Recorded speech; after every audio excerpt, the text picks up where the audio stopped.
பார்த்தாச்சு.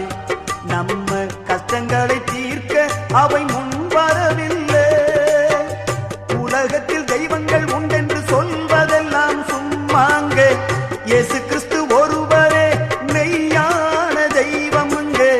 ஜனங்களின் பாவம் நீக்கி ரட்சிக்க வந்த தெய்வமுங்க. உனக்கொருவர் இருக்கின்றார், உன்னை விசாரிக்க துடிக்கின்றார்.